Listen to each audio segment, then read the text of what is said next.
Hello. Hello. Alright. Hang on, I'll get the, silence, please. Silence.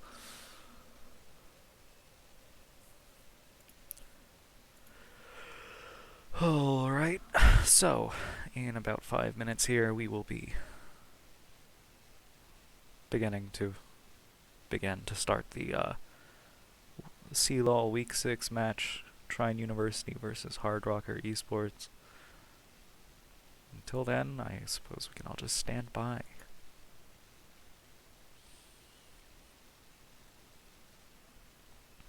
Although it looks like the Trine team is currently warming up. Hopefully they get done in time. Don't have to delay the game any.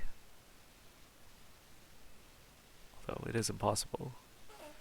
Or at least pretty hard to tell.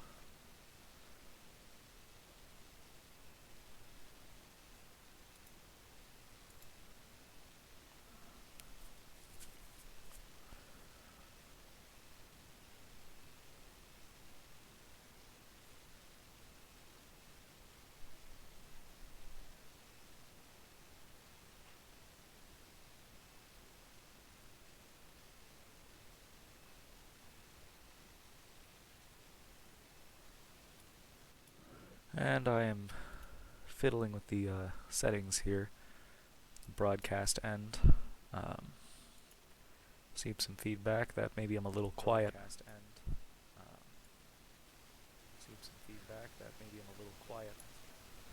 Okay. So, bear with me. There will be a little bit of an echo here. Okay. So, bear with me. There will be a little bit of an echo here. Okay. Alright. This seems to be a little more well balanced. The overview page is currently not working, so I suppose we will go through the patch notes. Sort of warm up. This patch dropped 11 days ago, which should mean the next patch is coming out soon-ish. Maybe this upcoming week.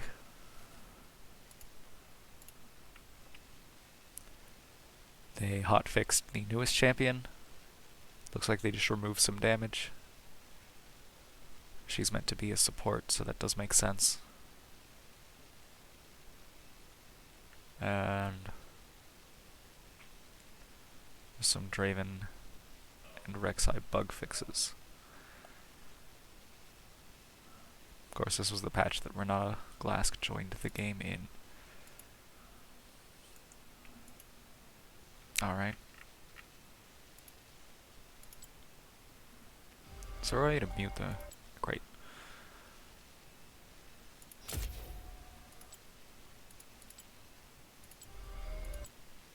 Okay.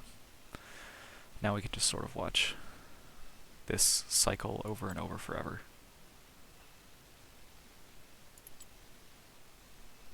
There's not really a neutral place to put the client on. Everything has either background music or information about my profile or clicky buttons when I hover over them. I'm sure that would get annoying really fast. Instead, let's look at Battle Rider's profile. This is the Trine University top laner. I believe he is a senior this year, which would make this his last season with Trine. That is. Oh, I am peaking the audio.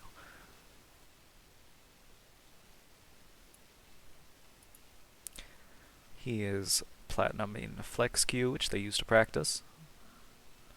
Doesn't seem to have played solo queue all that much this season. Likes to play Ornn, Aurelia, Alawi, Urgot.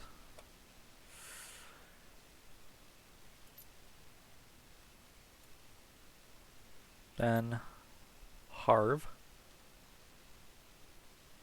is Trine University's. I believe he plays mid lane now, although his stats would show. Played ADC for a long time.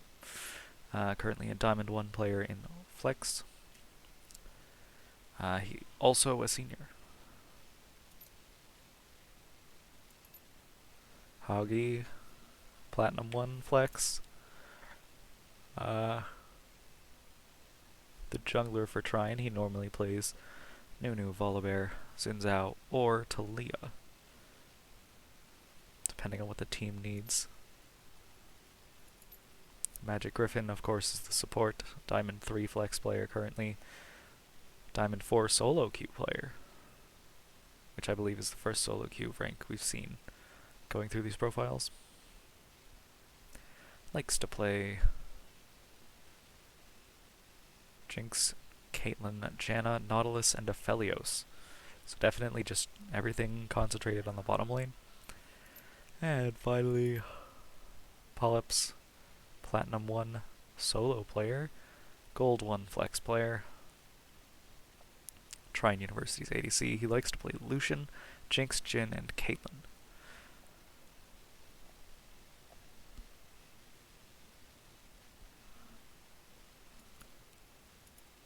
And then, of course, they've all set their backgrounds to skins that they like.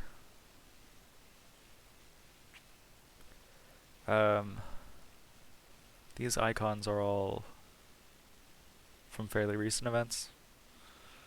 Fun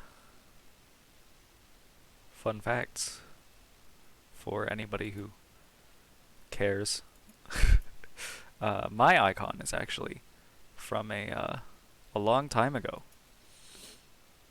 before they had the honor system that they do now. They had a system where at the end of a game you could give someone credit for something good that they did. And my icon is for the people on the top 10% of their respective servers with the most honorable opponent honors. So people really liked playing against me.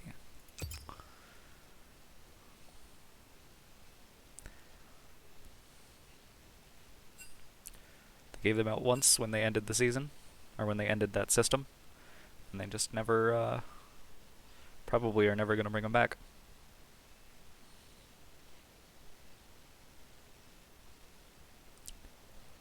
Alright.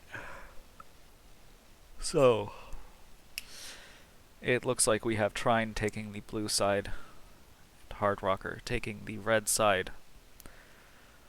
Blue side, of course, gets first pick. Red side gets last pick. Both are advantages in their own way. Biggest advantage comes in from blue side is blue side's base is always centered in the bottom left, which means that over the course of the game, they're always focused more on the bottom left side, which is a little bit more of a natural perspective for right-handed players. I believe the win rate difference on that is like 8%. No, that's way too high. 0.8%. I'm sorry. Not to mince words or anything. Oh, it looks like Trine's requesting the red side, actually, so they're going to switch.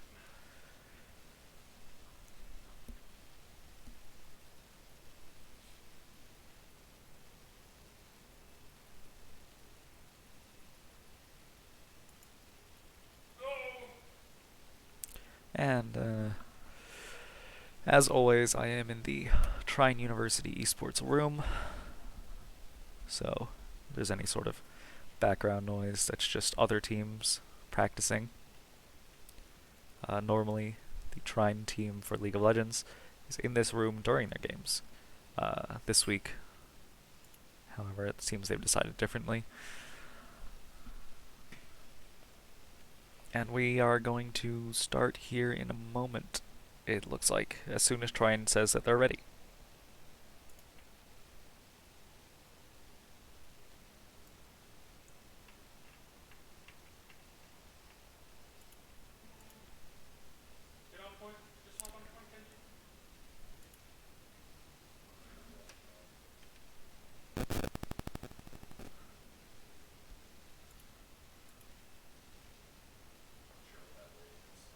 Well, while we're waiting, we can talk about rank differences. Trine is all Platinum 4 or above. It looks like Hardrocker ranges from about Silver 3 to Platinum 3. That would imply that Trine has a little bit of an advantage. Of course, any number of things can happen during the game. And solo queue rank isn't necessarily reflective of skills like working as a team or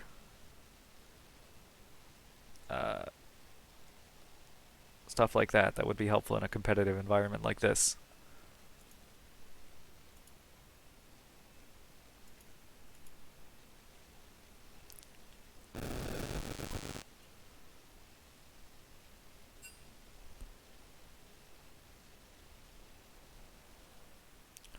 And it looks like we're starting the draft phase. Oh, that is so loud.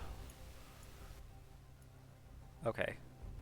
So, I understand that I was too quiet before, but I feel like I've overcorrected.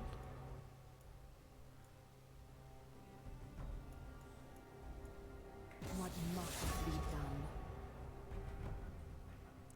Playtime over. Alright, so, as always, there's a lot of stuff to say about the draft, but there's even more time to say it. So I'm going to wait until we see a little bit more of their strategy before I start rambling about something that might not even necessarily be correct.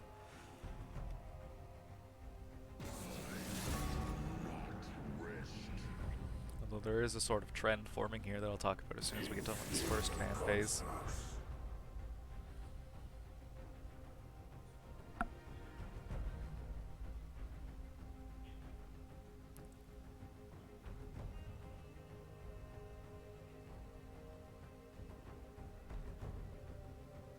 As soon as Trine takes this pick. Yes, okay. So, it looks like all of Trine's focus is on the bottom lane, specifically the support. They have banned 3 supports in a row. As compared to Hardrocker, who are focusing on a mixture of the middle lane and jungle with their 3 mages that they banned. If this were a less competitive environment, like say Clash, banning out a lot of the opposing team's AP champions might lead them into drafting all AD, which would of course be very easy to counter. Although we'll have to see if Trine manages to avoid falling into that trap.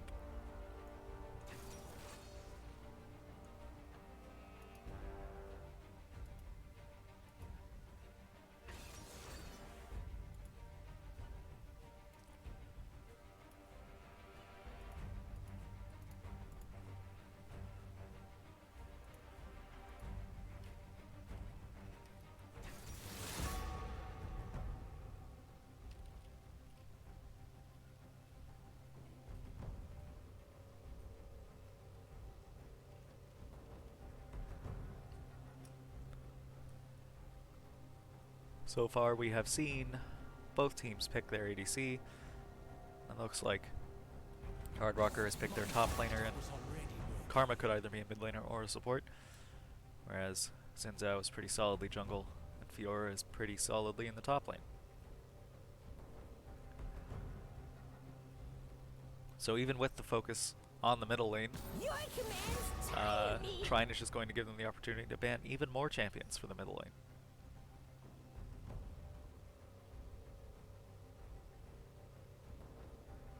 Trine, of course,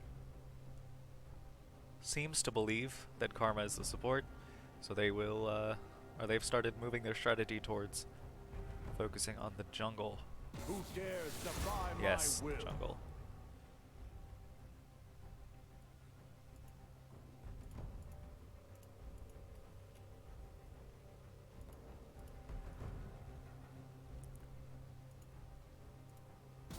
People fear what they cannot understand.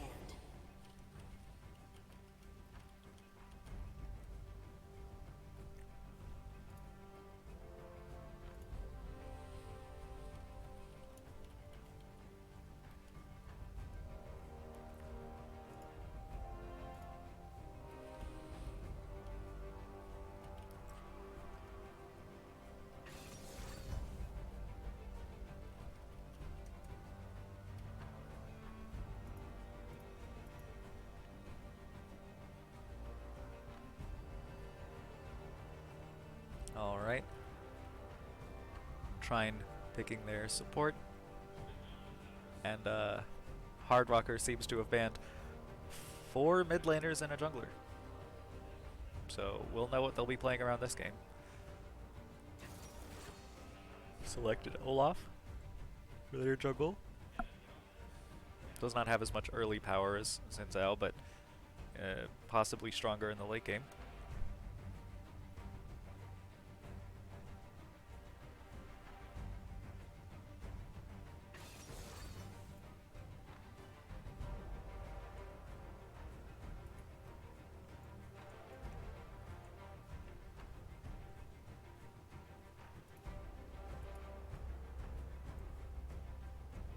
And then Galio, presumably for the mid lane.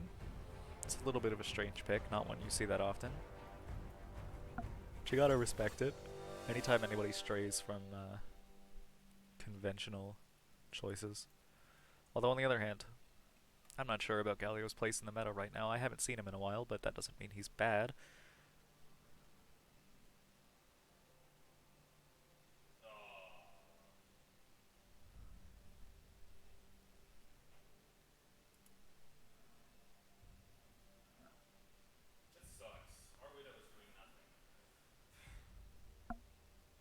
Okay. Now that the team has been fully selected, and I've given them plenty of time to put their champions in order, we can start talking about matchups.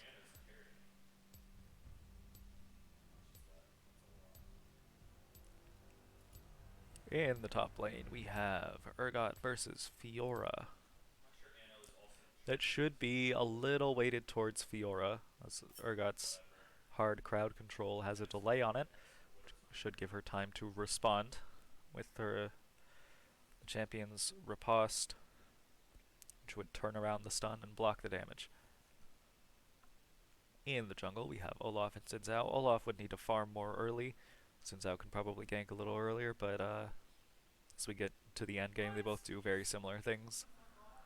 In the mid lane, we have Corki versus Karma. I'm not sure the last time I saw a Corki or a Karma mid lane, so we should keep an eye on that one. It could be exciting.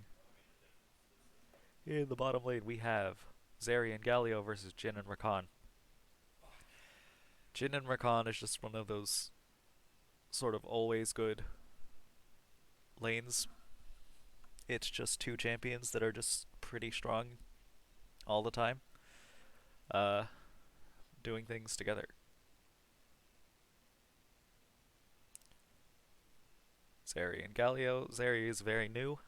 I'm not really sure what to think about her yet. Galio, of course, just big old beefcake. Runs in and stuns people. Not too much to say about that one.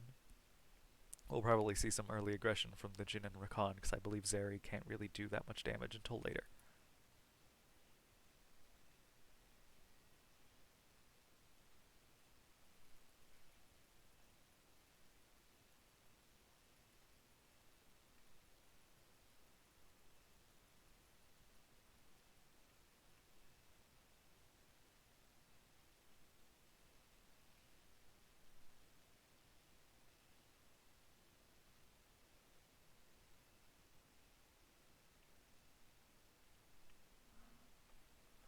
We've got another 55 seconds to go here. Grab a drink, grab a snack. If you're interested in watching this whole thing, it'll probably be an hour to 2 hours long, depending on the break they have in the middle. And then if we go into a third game, it could even go further than that. Should be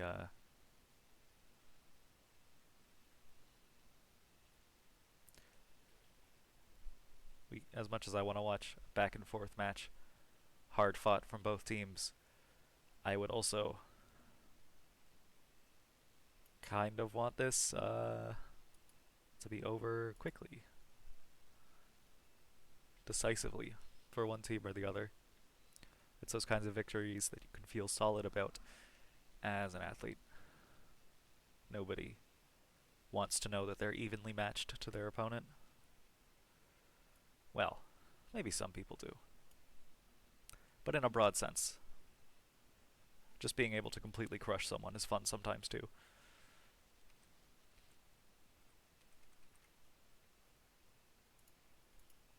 Alright. Now we're loading into the game, and a reminder that there's a 3-minute delay from what we're seeing and what they're seeing. So, that's not really going to mean anything other than anything you type in chat will never reach them in time. Anything I can say will never change anything that's happening on the screen. Unless it's sort of broad strategic talk, I guess that could make a difference. In the top lane, for starting items, both players took Doran's Shield. Fiora took Exhaust as a summoner spell instead of Teleport. That's a little strange.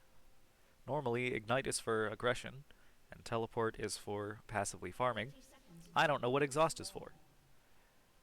In the jungle, both teams took the same Smite item, which is a Red Smite. That gives you more sustained damage in fights. In the middle lane, we have the Doran's Ring Start from Karma, standard mage item, and the Corrupting Potion from Corki, which is a standard, like, poke-based item. In the bottom lane, both teams started with the same thing, the tank item for the supports, and the longsword for the ADCs. I think it is important to mention that they banned 4 AP mid laners, and now Harv is playing Corki, who is like 50% AP.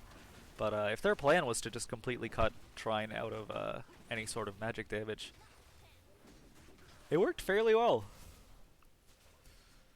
They build mostly armor. We'll have to see if that comes back to bite Trine in the future.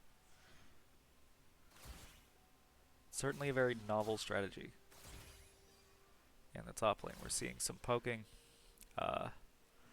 Fiora at level 1, not really able to fight back to the Urgot without taking multiple shotgun blasts. In the bottom lane, both teams are just farming. And then in the mid lane, it looks like they're also just farming. Much different from last week, where we saw multiple kills before 3 minutes. In the bottom lane, we are seeing Trine immediately try to start a fight. Hardrocker's bottom lane almost getting a kill. She managed to level up just in time. Although, Zeri did use heal in that altercation, I believe. No, she did not. I can see the cooldowns. Why did I say that? Oh, in the top lane, we saw a flash engage from Urgot. We saw the exhaust coming out from Fiora. It looks like Trine's going to be able to turn it down and get a kill. First blood of the game for Fiora onto Urgot. I suppose that's what the exhaust is for. Set up and payoff, baby. And the middle lane is, of course, passive as ever. Looks like Xin Zhao is looking to gank Urgot as soon as he comes back. Barrel Rider trying to bait him to dash in. It's not going to work. Or is it? Now it is. Very close to being killed by Urgot there. Everyone's flash is down. Every summoner spell is down. Although Urgot will not die a second time, but neither will Trine's team. This does put Urgot at a major disadvantage, because when Fiora walks back from lane, she will be full health and resources with new items. He can't really afford to back again after using teleport. And then in the mid lane, just peace. Seeing some poke from Corki sometimes, but it's never like a fight. Even when Olaf is here, I suppose. Rakan, standing around the middle lane, might be trying to go in on Karma here in a second. No. Just here to make sure that Olaf doesn't try to kill Corki. Fiora in the top lane, showing that item advantage. hitting exactly 1 vital and doing maybe 25% of his health. That is a lot of damage. Urgot being ganked again. He's going to go down with no flash. That is a kill for Xin Zhao, the second kill of the game, also going to Trine. And we are only 4 minutes in.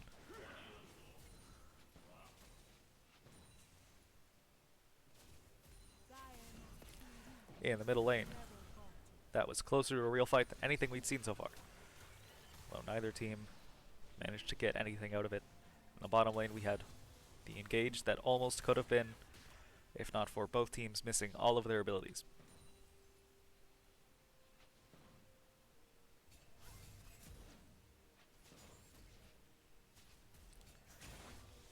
It looks like my pregame analysis was correct, and Hardrocker are definitely an underdog here for the moment. Well, of course, through strategy and just playing better than Trine does, they could possibly come back into this. Olaf ganking in the bottom lane, denied by Rakan. Actually, Hardrocker ending up with lower life than Trine, despite engaging that fight. It's not a good sign. Trine, it looks like, are trying to turn it into a real fight as Xin Zhao comes. It's 2 flashes down from Hardrocker, 3 flashes down from Hardrocker, 1 flash down from Trine, and no one's going to die, but everyone's going to get close.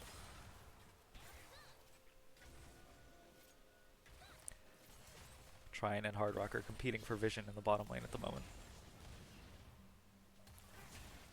Jin looking for those sneaky roots. Try to get a surprise kill on someone. Looks like it's not going to work, and it doesn't seem like they're going to tower dive. Instead, going for Infernal Dragon, the first dragon of the game, at a mere 6 minutes in. It's much more action-packed early game than you usually see. It's a real treat. As far as summoner spells go, it looks like the only 2 people in the game that still have flash up are both mid laners. Fiora has exhaust back, and everything else is down. Oh, Karma has barrier still. Everything else than that is down. There we go. It looks like Trine's, yes, going to get a kill on the Galio for the Jhin, and a second kill for the Jhin, leaving the score at 0-4. Fiora trying to make an engagement, using the exhaust, managing to hit all 4 vitals, which should be a full heal. Now she did not manage to stay in the zone for long enough. But Olaf is there to catch the wave, stop Fiora from pushing down a tower. Olaf trying to engage, and it works just barely. The last axe is a fade away, getting the first kill of the game for the Hardrockers, making it 1-5. And then almost dying to tower there. That is... it's funny. I'm not really sure what the circumstances are that caused that to happen, but it was funny.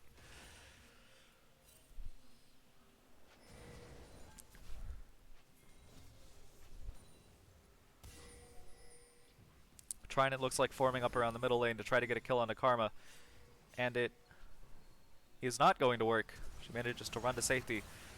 The Urgot flash and dash, but misses the stun onto Corki, and then it looks like is going to die here, or survive at very low health. Olaf, again, oh, Olaf actually is going to die here. And the long-range ultimate coming from the Urgot, but Rakan just barely not low health enough to die to it. And Fiora coming in to clean up that last kill. Karma still under the middle lane tower. Looks like Fiora's going to tower dive. Going for something. I don't really know what the plan is here. Although, oh! Karma, with the shield and the barrier, almost made it out. Fiora going to flash and dash and deny it. Unfortunately for the Hardrockers, making this a 3.5k gold lead for Trine at 9 minutes into the game. This is not where you want to be. If if you're a fan of the Hardrockers. Although, on the bright side, they haven't been losing towers just yet. So it's not so bad. They are down one dragon, but one dragon is... It's worth a bit, but it's not as permanent of an advantage as taking a tower.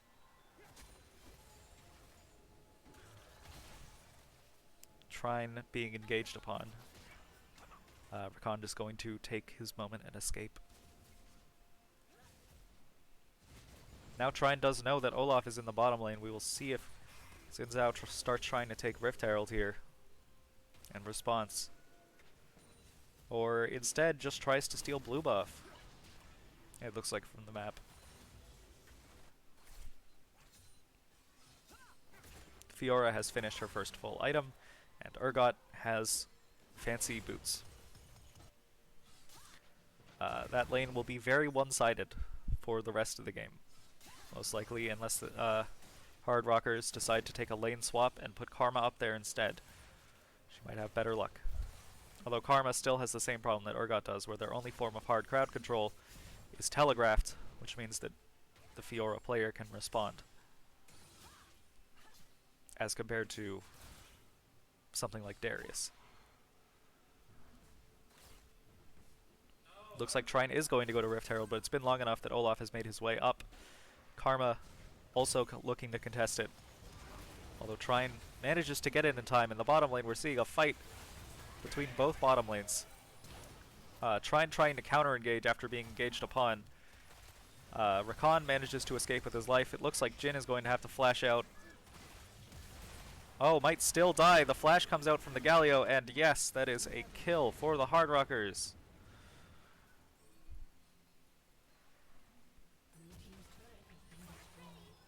And then, of course, we keep cutting back to middle lane where nothing is happening.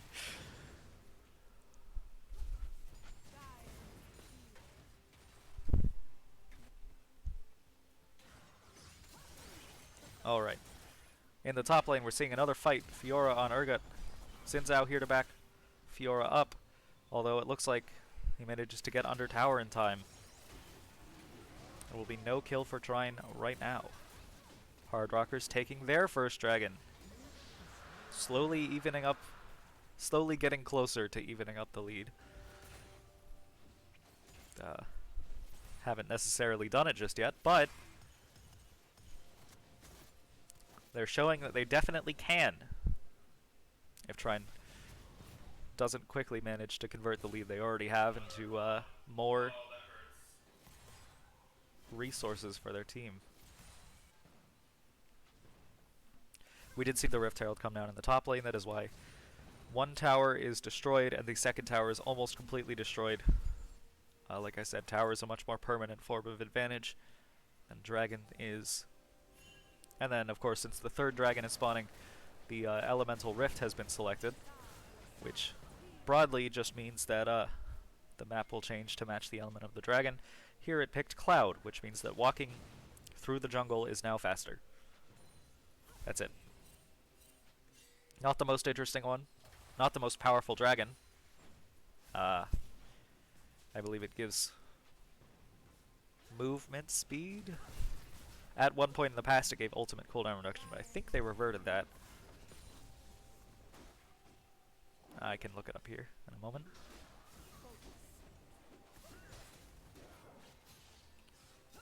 Either way. Oh, we're seeing a team fight. Rakan goes in too far, gets killed by tower. Trine unable to fully back him up. Leaving the score at 3-8. Both teams having taken one dragon.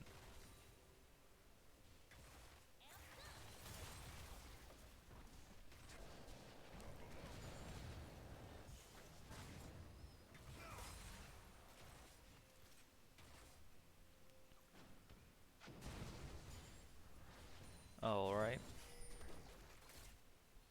It seems to be Trine hunting down Urgot in his own jungle. Not going to kill him. They are capable of stealing his farm.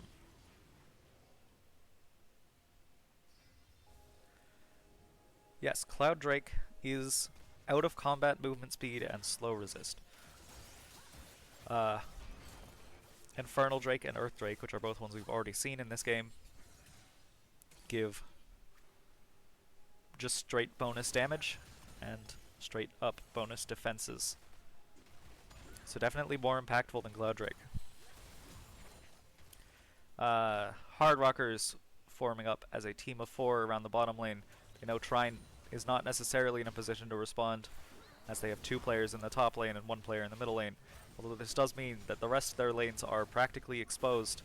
Could see a tower dive here on the Urgot. Yes, we are. Fiora choosing to take the tower first instead. Although, yes, Urgot does manage to escape with his life, just barely. I think if he was a little bit closer, Fiora would have gone in anyway. Under tower. Around inhibitors, inside the base, does not matter to Fiora, especially when they can do that much damage with just one ability. Looks like Hardrockers there traded 2 towers for 1. An unfortunate choice, although they sort of have to play to any advantage they can get.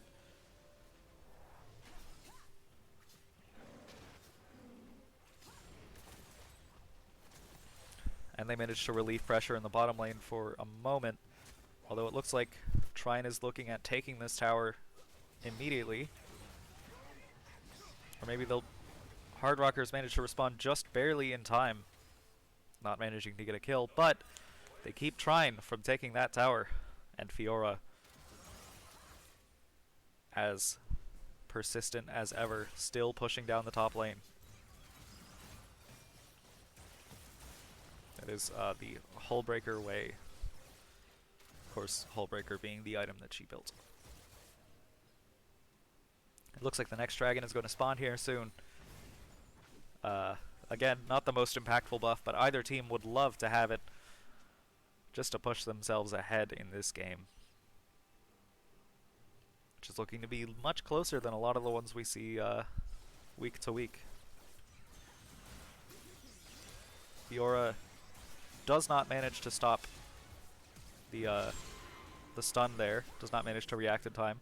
Manages to kill him anyway, although having to use both summoner spells. And it looks like the next Rift Herald is spawning as well, although they will only have until that timer at the top reaches 20 minutes to take it. Because at that point it will switch with Baron Nashor, which requires much more investment and is not something either team can take lightly. It looks like Trine is going for the dragon. Hardrockers choosing to regroup instead of fighting over it, as they're generally running low on resources. Especially with Fiora knocking at the gate. And Fiora punished for just pushing so hard all the time. Did manage to trade with more resources than maybe Hardrockers should have given up for that. I'm not sure why we saw the Zeri ultimate come out. It's very important to her team fighting capabilities. And then the Galio ult too just used.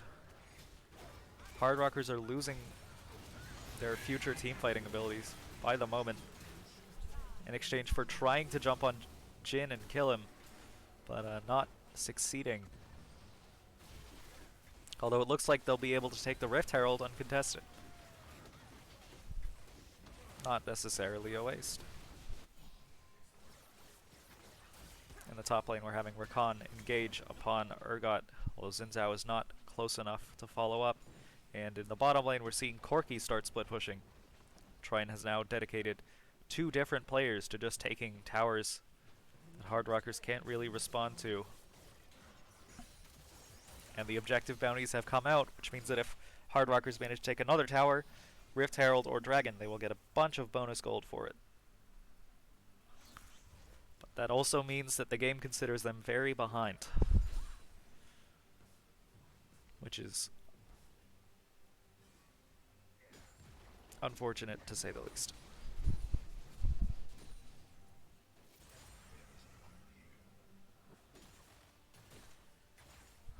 Alright, it looks like they gave the Rift Herald to Olaf.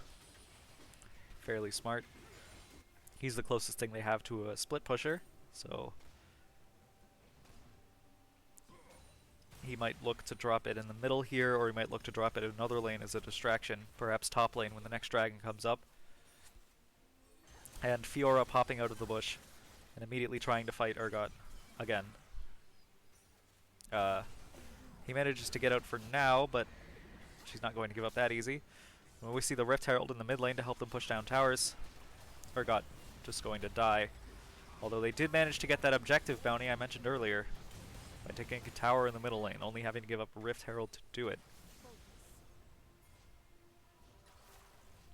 And Fiora is looking at pushing into the base again in a different lane this time. Trying to keep Hardrockers from backing so that they cannot properly contest the Fiora. Hopefully she can get a tower here. Although Zeri will be there in time. Although the tower is down. If Fiora still had ultimate, the Zeri most likely would have died there. Though she did just use it on Urgot.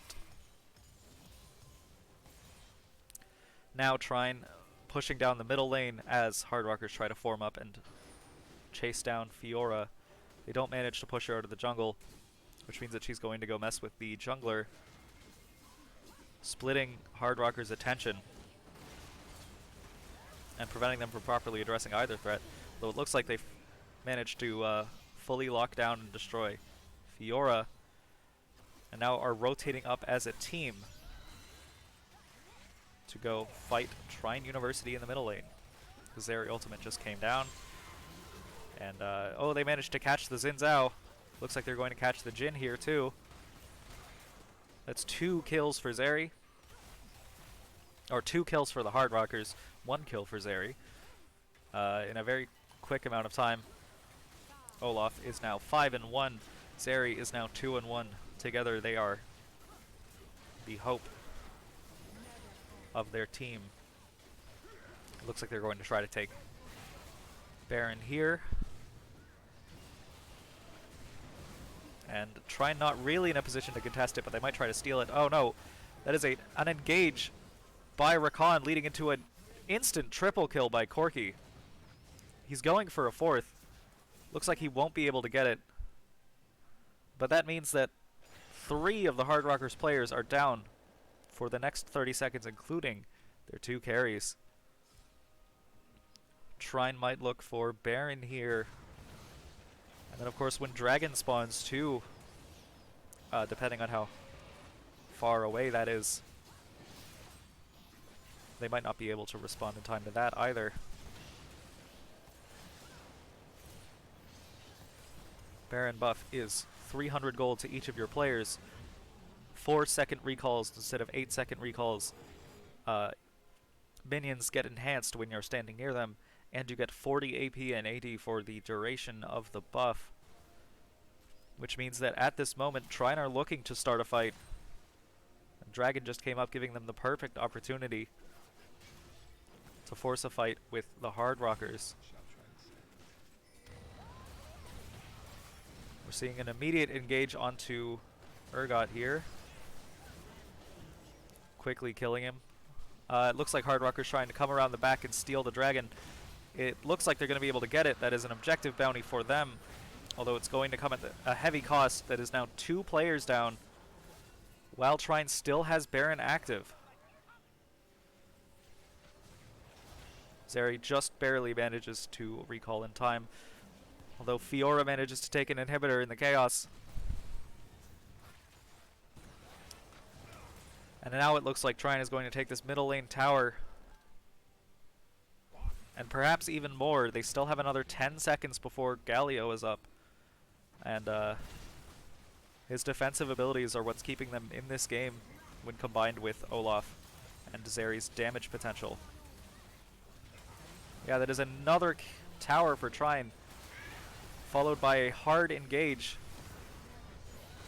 Although Trine going to be punished for that, losing three players. Oh, in exchange for 4 of the Hardrockers. What a fight! That is an ace for Trine. Losing 3 players to 5. Jhin and Corki going to end the game here. An explosive, unexpected end to the game. Moving into game 2, we'll have to see how their strategies change based on what happened in this one. I would guess we'll see an Olaf ban and a Corki ban. Although, as we've seen in other games, sometimes teams think, oh, well, they won't be able to do that again. And just leave up the things that killed them last game.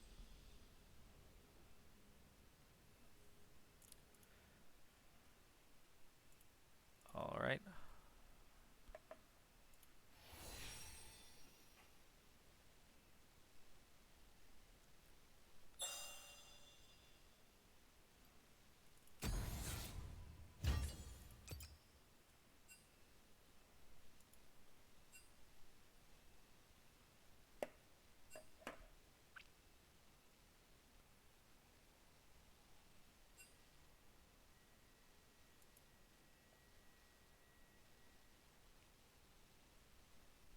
Hardrocker's taking the red side advantage this time. The opposite of last game.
Looks like we're going to be jumping straight back into the game here.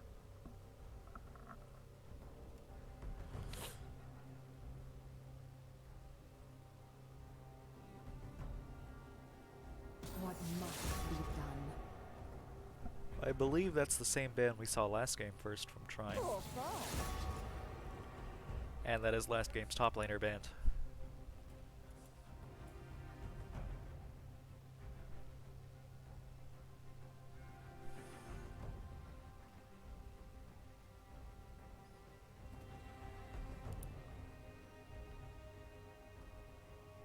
My heart was already broken. Ignorant thrall. Diana ban, same as last game, and Viego ban, same as last game. No spark between us anyway.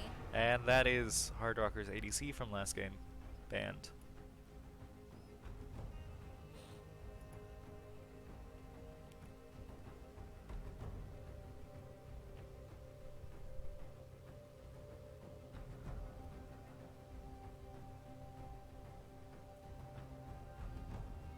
My genius will be understood eventually.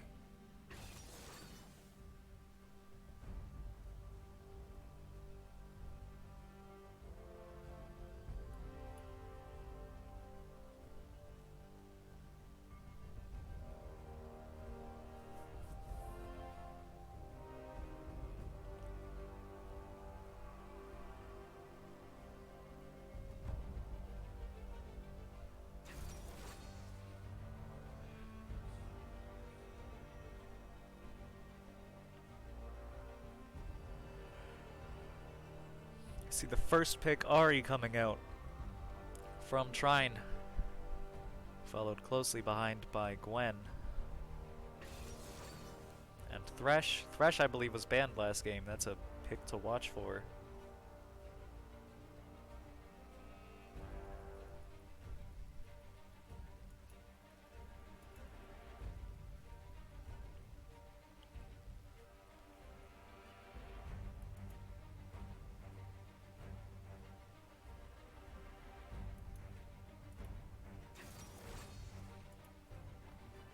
Nautilus also banned last game.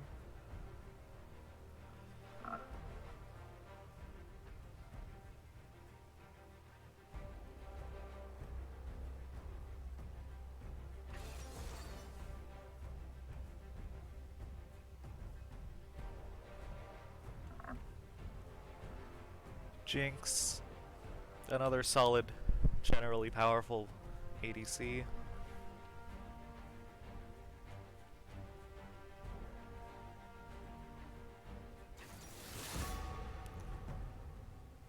And Tristana, a little bit of a strange pick, a very aggressive pick. Thresh and Tristana have a very terrifying level 2.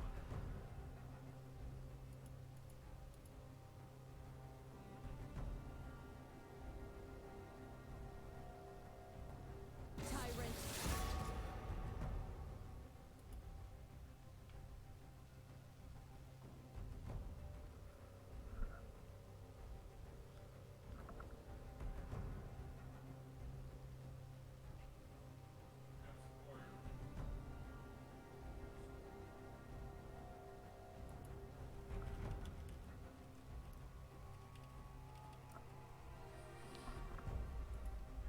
Your worst decisions will haunt you.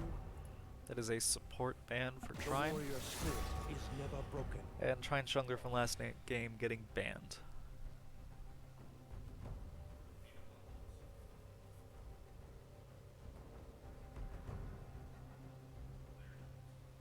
We must all make our choices.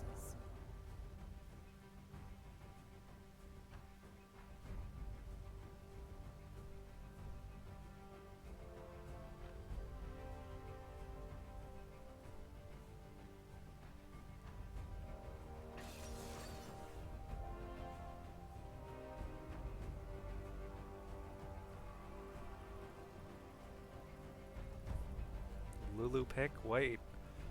That is 2 supports for Hardrockers. This is, hold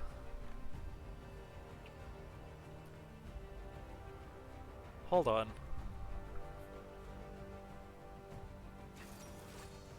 I'm not really sure what's happening here. Could it possibly be Lulu mid? Or Thresh mid?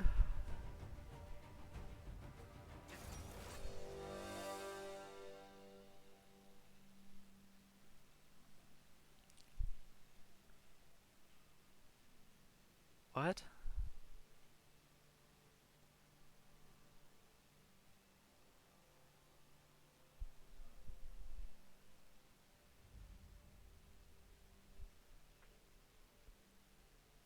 Okay, so in the top lane we have Camille versus Dr. Mundo. Tank versus Juggernaut. Sort of classic matchup. We should see Camille go for some stuff early. In the middle of the game, sort of not... or fall off, not be able to kill Dr. Mundo anymore. And then late game come all the way back. Hecarim versus Gwen in the jungle. I've never seen Gwen in the jungle.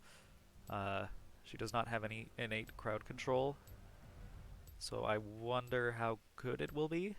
I also don't know if that means early ganks or late ganks or what, but Hecarim, very classic. Starting at level 3, probably just going to be running around the map ganking constantly.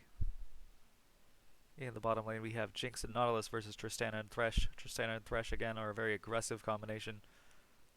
They should look to rush level 2 and then start a fight immediately. Jinx and Nautilus also very aggressive, so whichever team gets level 2 first will most likely go in, and the other one will probably try to disengage as well as they can.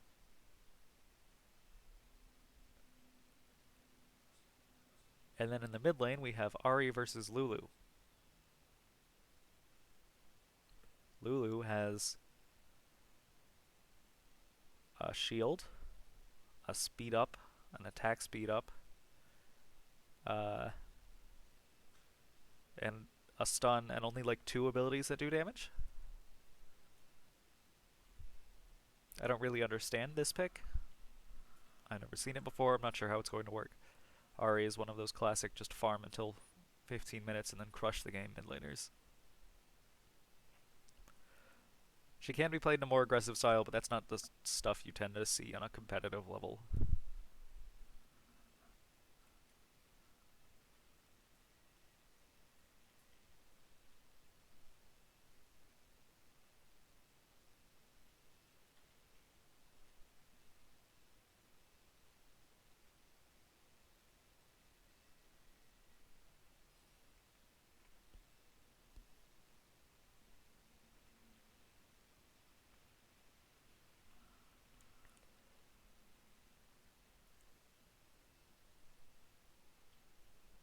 We have 1 minute before the game starts. Now is the time to go get water, go to the bathroom, get a snack,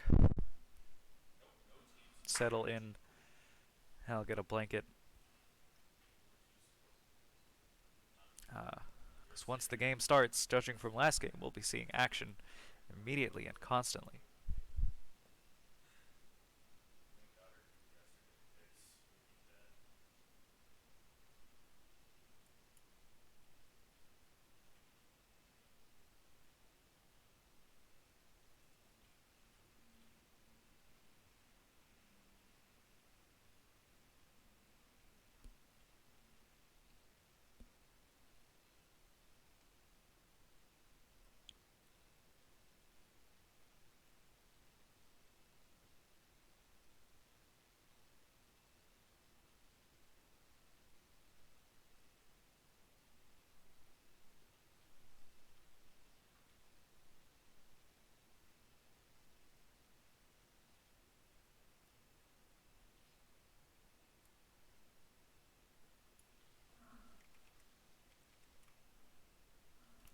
Alright.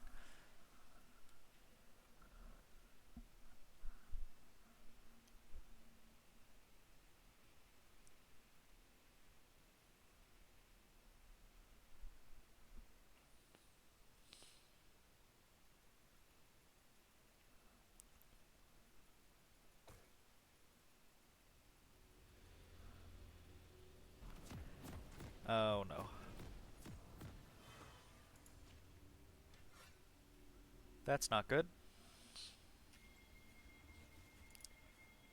So my monitor is blinking in and out. Which means I need to keep an eye on if the stream is actually working or not again.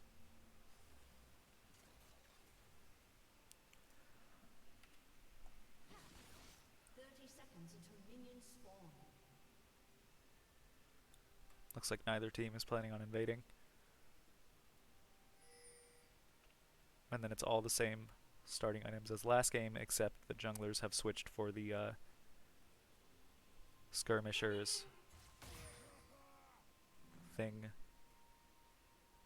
Skirmisher smite item rather than the extended fight smite item. Minions have spawned.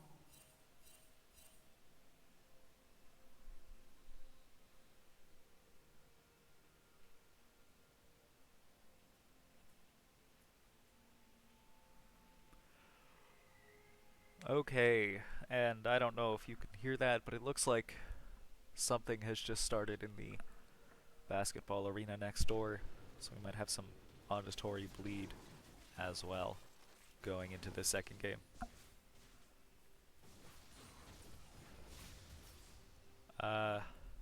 It looks like Hecarim is starting with the red buff, and Gwen started with the blue buff, which sort of matches what each character is trying to do. We're seeing some early poke come out from the Lulu. It looks like Trine also has absolutely no idea how to deal with it, or like really even what's happening. There's a lot of strategies like this that you really don't see that people just like work on. Trine has a player who at one point was attempting to figure out how to put Graves into the middle lane, which pretty clearly doesn't work with the intended design of the champion, so it was a little bit of a rough fit. But after quite a few games, he managed to turn it into a fairly viable strategy. So perhaps that's something similar to what we're seeing here, where, you know, even though it's not meta, it's what they've been practicing. Just sort of a surprise pick. Or we will see Lulu very nearly get killed by Ahri within the first 3 minutes of the game and have to flash out. That is also entirely possible. Gwen and Hecarim have decided to trade buffs, it looks like. Oh no, I switched up the teams in my head again. They're both just full clearing, it seems like. The first gank is going to be when either or both of them are at level 3.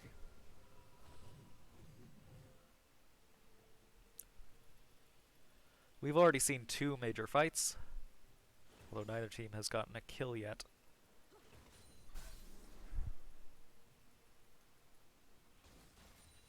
So this game is looking to be equally action-packed to the last game, although perhaps a little closer. Trine only having a 200 gold advantage at the moment.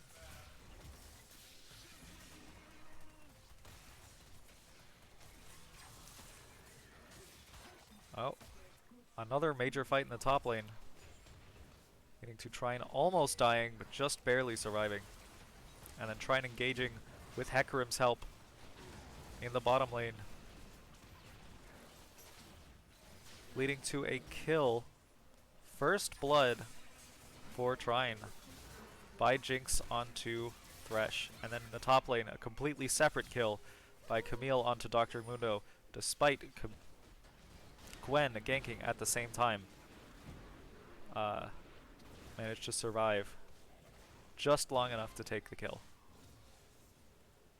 And then Nautilus and Jinx with an ill-advised tower dive, giving the Hardrockers their second kill of the game.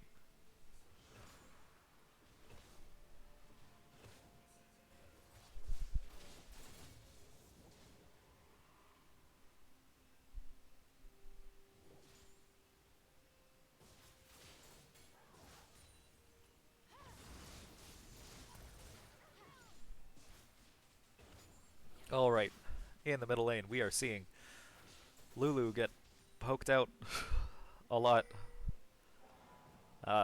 Doesn't look like that pick's working out at the moment. Maybe it's more of a late game thing.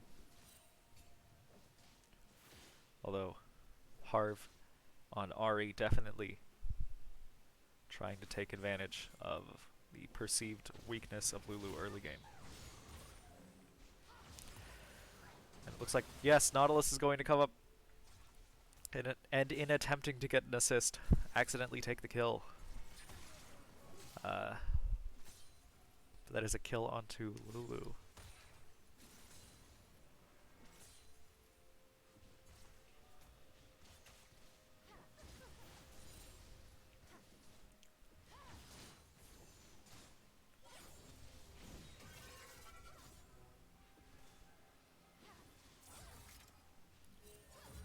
I'd like to correct a statement I made earlier when I mentioned that blue side is a more natural perspective for right-handed players. It's not for right-handed players, it's for people raised in cultures whose languages read left to right. That should be more of an explanation. Broadly because if you read left to right, you transitioning that perspective to video games, you expect you to be on the left, and you expect the other to be on the right. So that should make a little more sense.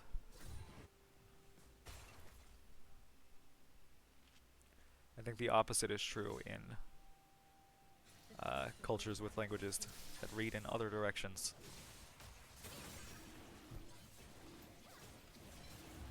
Okay, Hardrockers taking Dragon. Doesn't look like Trine, no. So they will be able to take it for free. That is plus 6% attack speed to all of their characters forever, and roughly 6% cooldown reduction, although since they transitioned away from percentage points for that. It's hard to say for sure. And in the top lane, we see a gank from Hecarim, ending up with another kill for Trine. In the bottom lane, Nautilus is playing up. It looks like Trine are hoping to get one of the Hardrockers bottom laners caught out here in a moment. Although they haven't been successful so far. And in the mid lane, Ahri is missing a quarter of her health. Ahri is missing no health. Lulu is missing a quarter of her health. It's a bad sign. If you're a fan of the Hardrockers. Looks like Gwen was considering ganking in the bottom lane, caught out on a ward. Just decided to take the vision advantage instead of trying to force anything. Although that is a sign to Hecarim that, oh, we just saw a hook in the bottom lane onto the Nautilus. Not who you generally want to hook, but you'll take anything you can get. Leading to a kill for the Hardrockers onto Jinx by Tristana. Definitely went sideways very quickly.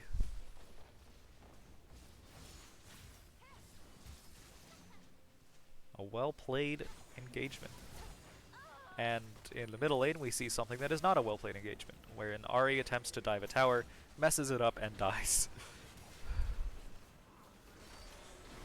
And in the bottom lane we're seeing Hecarim try to clean up kills. He manages to get one onto Thresh, although Tristana is able to flash away.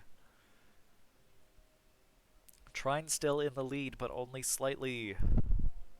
That 1100 gold is questionable how much that matters compared to the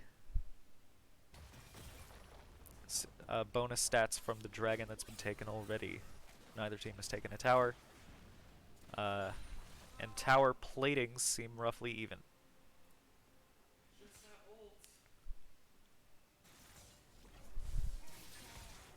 In the top lane, we might see some action here if Gwen decides to go in.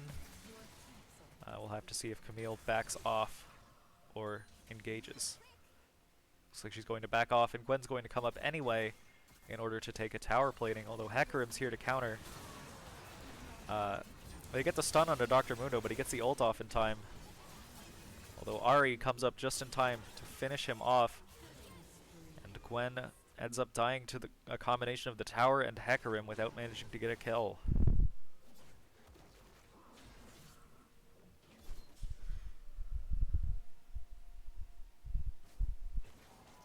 Rift Herald is open. It looks like Trine is not going to go for that.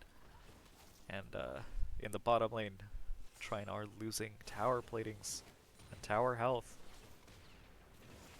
as Nautilus slowly makes his way back to lane.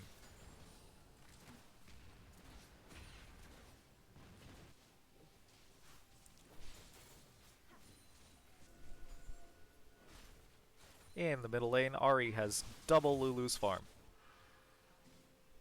They're even on kills and deaths, though. I think Ahri might have gotten a little overconfident there for a moment. Not likely to make a similar mistake again. We have yet to see why Lulu was picked. Although I am very excited to see what this was really all about.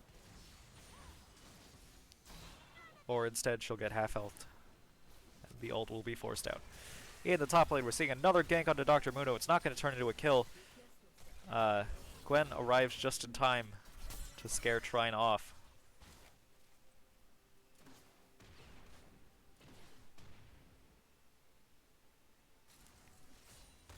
Both junglers staying around the top lane. Trine engaging again onto Dr. Mundo.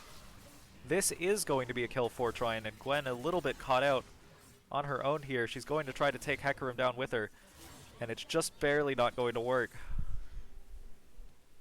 Riveting stuff.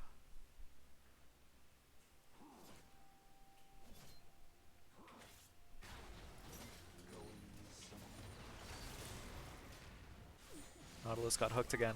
Trine just decided to disengage. And in the middle lane, Lulu died. Solo killed by the opposing mid laner.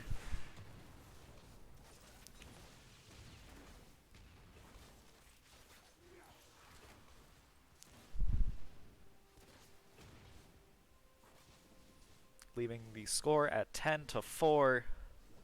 The advantage for Trine University at the moment.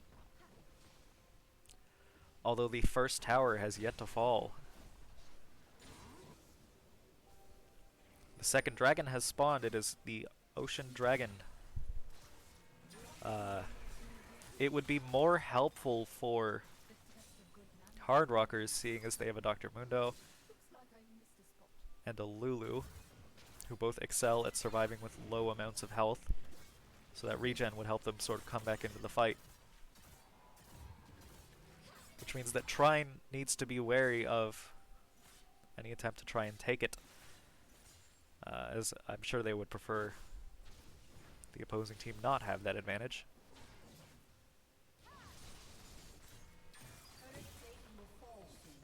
In the middle lane, the CS gap is widening. Lulu has managed to finish a complete item. It is the defensive mage item. I would have expected full damage. In the bottom lane, we just saw a kill come out for Trine against the Tristana, who was caught out, and Ari manages to kill Lulu a third time. And then we see a surprise engagement by Trine onto Thresh. Going to be very slow if anything happens here. And yes, Harv will get a kill there. While Trine manages to take the dragon despite Gwen trying to stop them. Although Gwen does get a kill in exchange. And we're back on the Cloud Rift, which means walking in the jungle is faster. Trine taking Rift Herald as well, as Camille can sort of scare off Dr. Mundo from it. And now we're seeing just, a total engagement by Camille onto Dr. Mundo, forcing out both of their ultimates, although it's fairly evenly matched at the moment. And we're seeing, yep, that is a kill for Camille, leaving Dr. Mundo at 0 and 5. So it looks like the power in the Hardrockers team is concentrated to the same two players as last game, the jungler and the ADC. Camille deciding not to use the Rift Herald for that tower, instead saving it for a possible second one. And Ari has also taken the first tower of the middle lane. Definitely still questioning what the plan with the Lulu pick was. We see an engagement by Trine onto Hardrockers. It doesn't turn into a kill as Thresh has the lantern to get them out. Although it is very scary there for a moment. And then Gwen caught out in Trine's jungle, leading to another kill for Trine, basically for free. Lulu does not know they have that warded. Just gets run up on by the Ari. Hardrockers stuck between a rock and a hard place. As Ari comes around behind them and the tower falls, leaving them sandwiched between the Trine's bottom lane and their mid lane. Ends up getting both of them killed. That is 3 kills for nothing on Trine's side. And a tower.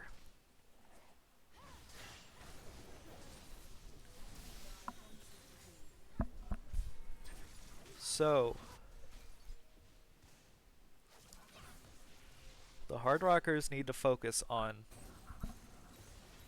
taking objectives and stopping Trine from taking objectives. Which is a little bit like saying just do it, but you kind of have to just do it when you're this far behind. There's not a lot of fancy techniques that'll get you out of this. If you had one player who was very ahead, you could perhaps look at split pushing. But with the game going as it is now, Trine is just running them over in 5-on-5 fights. Which means that probably Trine could run them over in 1-on-1 fights as well, making split pushing an unviable strategy. Gwen just caught out, manages to do a lot more damage than Trine or I was expecting. Although, still goes down. leaving Trine, or causing Trine to leave, having only taken one of the Nexus towers. So they're not necessarily completely exposed yet.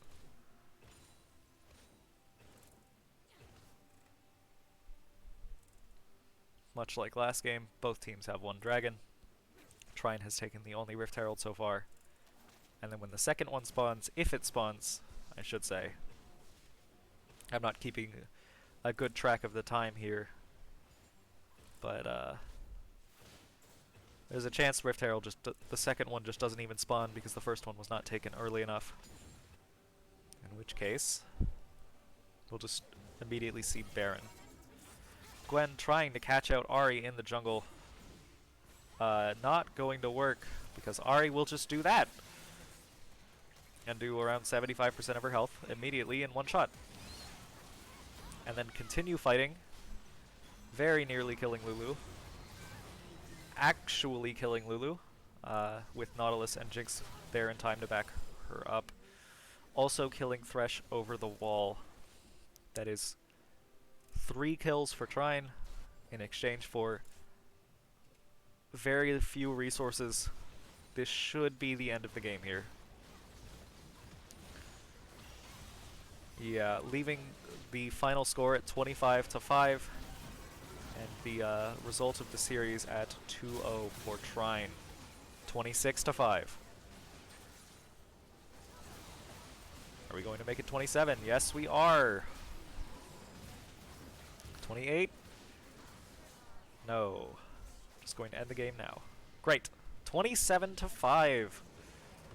7 towers to none.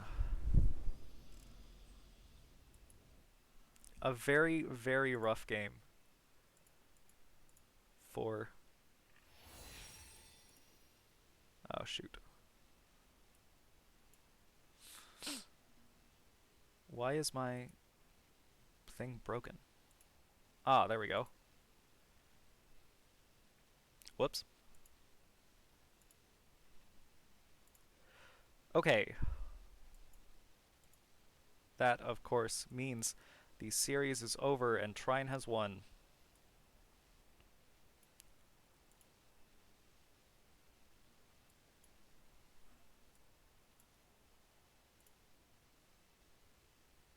Unfortunately for any fans of the Hardrockers in the audience. That will be it for my broadcast today as well, too. I hope you all have a wonderful evening. As always, if you happen to be on campus and you see me, say something. I would love to interact with a viewer. Never be so presumptuous as to call you fans. Either way, have a great night, and I will probably be here at the same time next week. So, if you really enjoyed this, make sure to come back.